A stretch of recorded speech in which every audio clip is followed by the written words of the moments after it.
very much. Well, one Tory MP who has long supported Boris Johnson has repeatedly told colleagues to leave him alone ahead of the inquiry is Andrea Jenkyns. And Andrea Jenkyns, I'm pleased to say, joins me now from her constituency in Morley, West Yorkshire. Constituency she took off head balls for the historians. Andrea, good evening. Thanks for coming on. What do you think is behind the government's stand here on refusing to hand over any of this to the COVID inquiry? Certainly, that's what they're saying still tonight. Do you think they're trying to hide something or what? I mean, clearly they're worried about setting a precedent, but I think, if anything, Boris has been completely transparent.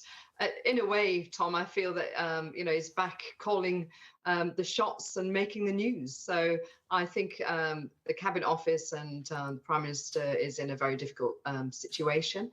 But, as everybody wants, we want transparency. So let's see what the ministers do. Do you think they're hiding something, though? What is your rationale for their rationale? I mean, to me, if you've got nothing to hide, then you just come out and give the evidence. So, I mean, that's my view, but I'm a straightforward Yorkshire woman who's used to being, quite upfront anyway. So I just think let's see what the ministers do. But I think the fact that Boris is being highly transparent on COVID, I think that's great. And I'd love to see the government doing the same.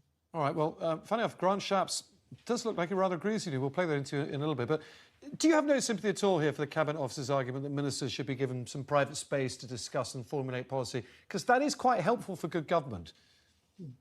Oh, I mean, I completely agree with that. But I think that the fact that we've got an inquiry, we've got to cooperate. This is important. It was a difficult time of most people's lives. It affected everybody in the country and, around the globe. And I think that, we've got the inquiry, the Cabinet Office, the people, challenging what the information is given, not Boris. So I think the Cabinet Office has got to cooperate as much as they can. OK, now, for whatever reason, Boris Johnson decided to hand over everything today. Some are seeing it as a fairly hostile act to the sitting Prime Minister. Others say, no, Boris has full right to stick out there, whatever he wants, and to defend himself. Where are you on this? I mean, I think the fact that they were saying it's, they can't do it, it's Boris, I guess he owns the copyright of it. But the fact that he's willing to do it surely should mean that they hand it all over. And any other ministers should also cooperate with the inquiry. This is an unusual period in our history, isn't it?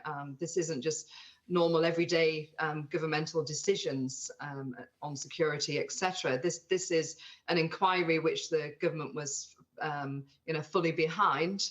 So we have got to cooperate. How much do you think Boris Johnson's just riding the shark here? He knows all this is going to come out eventually, so he's sticking up his hand saying, well, it was all my idea in the first place.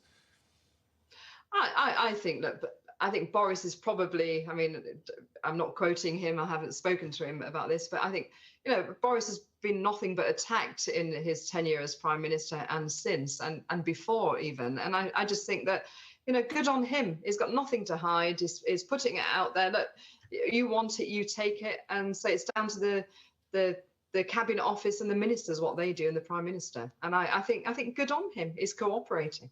It shows you how serious he is about this inquiry.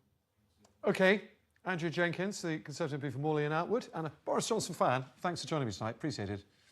Thank you.